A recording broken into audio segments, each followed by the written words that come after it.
A alimentação é uma necessidade vital do ser humano, mas a má alimentação é responsável por diversas doenças, como, por exemplo, o aparecimento de doenças cardiovasculares, hipertensão, diabetes, câncer, osteoporose, além da obesidade. Então é muito importante evitar esses alimentos ruins. A importância da alimentação saudável ao longo da vida reflete na nossa saúde. Assim como o carro necessita de um bom combustível para ter um ótimo desempenho, também é o nosso organismo. A ingestão diária de verduras, legumes, frutas e proteínas de baixa caloria são essenciais para manter uma boa alimentação. Você sabia que a sua alimentação reflete muito na sua saúde e na sua disposição do seu dia? Uma lata de Coca-Cola, por exemplo, contém 35 gramas de açúcar, ou seja, 6 colheres de chá de açúcar, correspondente aproximadamente à mesma quantidade de calorias de um meio croissant ou um cappuccino. E o mais assustador é que o máximo de açúcar que você pode comer em um dia é 150 calorias para os homens, que é 37,5 gramas, ou 9 colheres de chá, e 100 calorias, que é 25 gramas, ou 6 colheres de chá, para as mulheres. Ou seja, uma pequena latinha de Coca-Cola é a quantidade máxima de açúcar que você pode consumir em um dia. E a mesma coisa acontece com outras bebidas e comidas, como por exemplo aquele salgadinho, chips, que tem 77 gramas de gordura. Olá, nós somos do grupo Comer Bem e nós vamos entrevistar uma nutricionista para nos orientar mais sobre a alimentação. A primeira pergunta é, você por ser uma nutricionista, apresenta uma alimentação saudável? Sim, muito saudável. Eu sou um exemplo do que eu preconizo para os meus pacientes. Então, a partir do momento que eu oriento que através da alimentação você conquista saúde, bem-estar, qualidade de vida, eu tenho que ser um modelo para eles. Então, eu cuido bastante da minha alimentação. Não fico devendo nada, nem a mim e nem a eles. E hoje a gente vai entrevistar o professor de ciências Marcelos. Então, a primeira pergunta é, o que é anorexia? A anorexia é uma situação em que a pessoa ela corta parte da alimentação dela e com isso ela vai perdendo peso de forma exagerada e chega ao ponto de ela ter a necessidade de continuar perdendo esse peso porque ela não consegue mais enxergar que ela está perdendo o peso desejado. Então ela está sempre querendo continuar perdendo e acaba sendo um problema crônico até psicológico. E aí ela vai perdendo os nutrientes. E aí ela vai mudando totalmente a aparência dela, inclusive a estrutura do corpo, a pele, muda de tom. Então isso acaba causando uma série de outras consequências no organismo. A gente vai entrevistar o professor de Educação Física, Júlio. Antes de fazer algum exercício, devemos comer algum alimento ou não? Bom, essa é uma questão que todos os meus alunos fazem essa pergunta, né? Professor, posso comer antes da... Entendeu? Eu sou professor de natação também. Pergunto, antes de nadar eu posso comer ou não? Tem esse tabu de, eu comi, tem que ficar 3 horas antes de entrar na água, ou até outro exercício. Isso acaba sendo, de certa forma, um mito, né? Porque é fundamental você se alimentar antes de qualquer atividade, para que você possa ter força, para que você possa ter energia para poder executar bem o que você está fazendo. Então, assim, não comer uma feijoada antes de praticar o exercício, mas sim comer uma fruta, bater uma vitamina, comer algo saudável antes de fazer para que você possa ter energia. Então, se você faz um treino, eu posso dizer, um treino mais forte, aí é fundamental você ter um acompanhamento nutricional também, que aí vai te indicar certinho o que você vai poder comer ou não. Mas é fundamental sim você comer antes da atividade. Vamos entrevistar a tia Mônica. A primeira pergunta é, tem alguma restrição alimentar quando você vai alimentar os pequenos? Não, não tem nenhuma restrição não, eles comem de tudo. E a alimentação deles é super saudável, cada dia eles têm um cardápio diferente, eles comem salada, eles comem legumes, verdura, quando não gostam eles querem tirar o pratinho deles, eles peitam, tiram, mas eles comem super bem, eles comem tudo que colocam no prato, eles não têm frescura para comida não. Você acha que a quantidade de hormônios que estão presentes na comida pode modificar as crianças? Com certeza. porque hoje em dia a gente percebe que as crianças, elas desenvolvem mais rápido, né, do que antigamente. Quando a alimentação era mais natural, a fisiologia das crianças era mais ajustada à questão cronológica. Hoje em dia não. Os hormônios, eles levam a uma maturidade, né, biológica. Então a gente vê crianças meninas que têm ciclo menstrual muito cedo, que leva a comprometimento do crescimento, porque a partir do momento que menstrua não cresce mais, né? Meninos que também, de repente, por conta dessa questão de hormônios, às vezes tem aumento de estrogênio, né, no organismo e desenvolvem uma situação chamada ginecomastia, que é aumento de mama, enfim, tá? Então, infelizmente, né, isso acontece. E a gente espera que mude, né? Com certeza. E tem alguma sequela a anorexia? Sim, e as sequelas são grandes, porque por conta desse corte de nutrientes no organismo dela, os órgãos internos começam a falhar.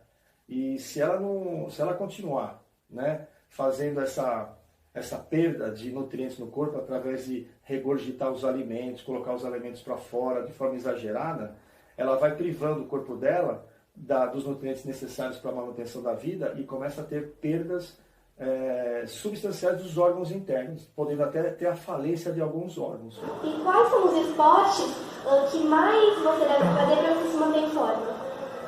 Bom, para se manter em forma, a gente entra em alguns parâmetros, né? A gente entra parâmetros de saúde, né?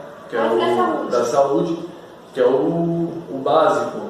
Então, assim, desde uma simples caminhada, já pode manter a forma, já pode manter a saúde em um determinado tempo por semana. Tem algum tempo de caminhada que você deve fazer?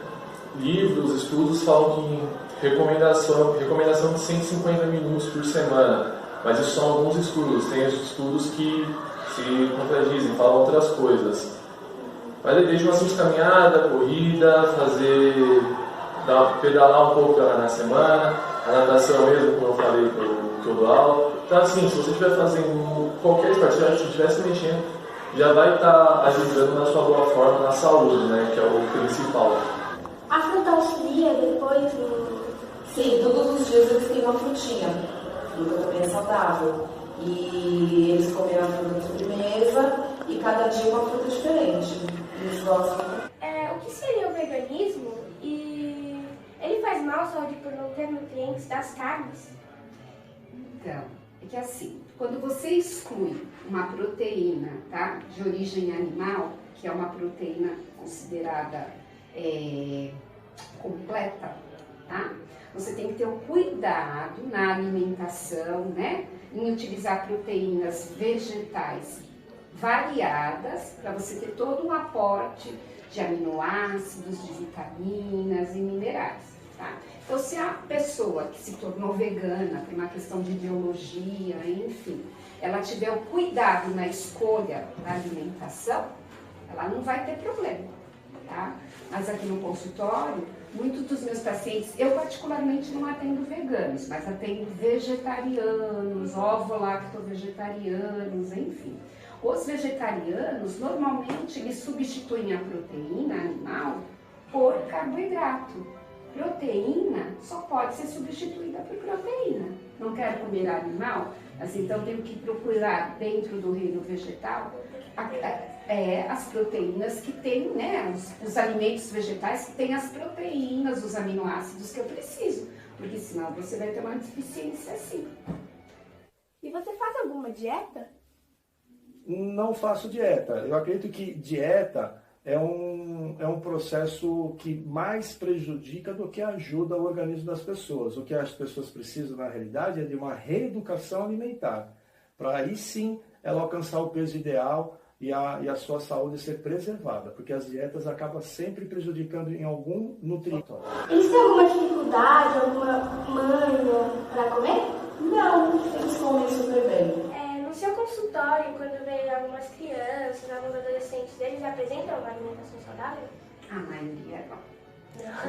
Quando eles vêm ao consultório, a maioria deles já vem por descompensação.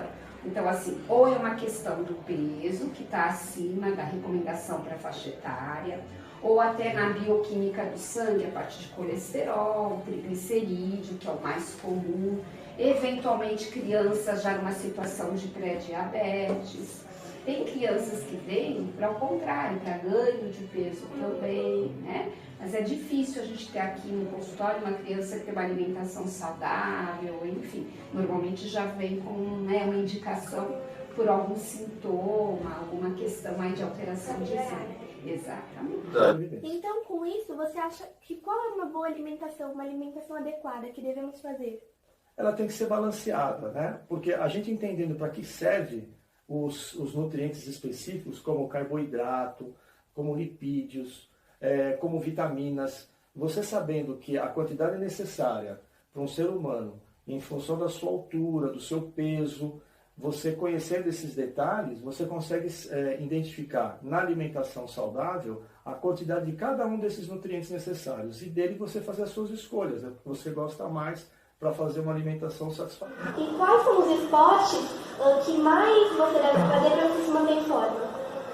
Bom, para se manter em forma, a gente entra em alguns parâmetros, né? A gente entra parâmetros de saúde, né? Que é o da saúde, que é o básico. Então, assim, desde uma simples caminhada, já pode manter a forma, já pode manter a saúde em um determinado tempo por semana. Tem algum tempo de caminhada que você deve fazer? Livros, estudos falam que recomendação de 150 minutos por semana, mas isso são alguns estudos, tem estudos que se contradizem, falam outras coisas. Mas desde uma simples caminhada, corrida, pedalar um pouco na semana, a natação mesmo, como eu falei, que eu dou aula. Então, assim, se você estiver fazendo qualquer esporte, se estiver se mexendo, já vai estar ajudando na sua boa forma, na saúde, né, que é o principal. E algumas dietas prejudicam a saúde das pessoas? Eu sou radical para isso. Eu acredito que todas as dietas, de alguma forma, elas acabam causando algum prejuízo para as pessoas. O correto é as pessoas, primeiro, aprenderem a ter uma educação alimentar correta, em função do seu peso, da sua altura. Aí você conhecendo esses números, você sabe a quantidade necessária de nutrientes. Em cima disso, você formata uma alimentação saudável. Sem exageros, você pode comer de tudo, mas você precisa saber a quantidade necessária para você. E aí sim, você não precisa de dieta. Você tendo uma alimentação saudável. E lembrando que nós somos seres humanos, na alimentação é como os animais. Se a gente tem no nosso DNA o sentido de caça, nós precisamos de certos nutrientes necessários ao nosso biotipo humano. E aí você conhecendo todos esses detalhes, a cadeia alimentar que a gente precisa, você consegue ter uma alimentação saudável. E como que é o começo da anorexia? O começo da anorexia é quando primeiro a pessoa perde a autoestima. Ela não se vê mais bonita, não se vê bem, e ela acha que aquela condição precisa ser alcançada a qualquer custo. E aí começa o problema. O que é uma regulação alimentar? Regulação alimentar é assim. A alimentação, né, ela é um mecanismo básico no nosso organismo, tá? Então, né, o nosso corpo, ele cria, né, ferramentas para avisar você de quando você precisa se alimentar e quando você deve parar de se alimentar, tá? Então, uma dessas sensações que vai fazer com que você tenha essa regulação alimentar é a fome e a saciedade, tá? A fome é fisiológica, não é? Então, você está lá, né, numa situação de gasto de energia, essa energia, né, o que é o açúcar no sangue, ele vai caindo, chega num ponto que o seu organismo produz um hormônio que fala lá para o cérebro, olha, é hora de comer, tá? Então, aí o cérebro ativa todo o mecanismo e vem a fome. Quando você, né, sacia essa fome, então o teu organismo envia uma mensagem para o cérebro através de um hormônio e fala, olha, já foi o suficiente. Só que a gente às vezes não come só por conta dessa regulação, né? Exato. Então a gente tem, porque assim, existem vários tipos de fome. Tem a fome fisiológica, que é essa que eu expliquei, que é para manter a vida, enfim. Tem a fome emocional, que às vezes a gente usa o alimento ou tem a sensação de fome, mas é uma válvula de escape por uma questão emocional.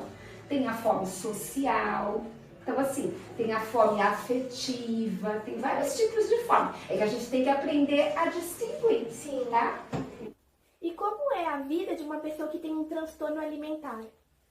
Como é a vida?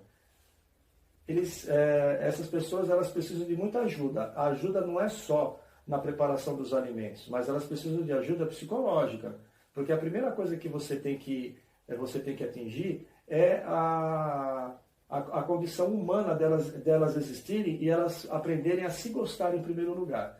E aí sim, elas aprendendo a lidar com essa situação e sabendo que elas precisam ficar melhor, elas vão procurar sempre o melhor caminho e não qualquer caminho a qualquer E custo. comer rapidamente é prejudicial? Com certeza. Por quê? Porque a digestão, ela começa na boca, tá? Na saliva, a gente tem uma enzima que se chama pitialina, tá?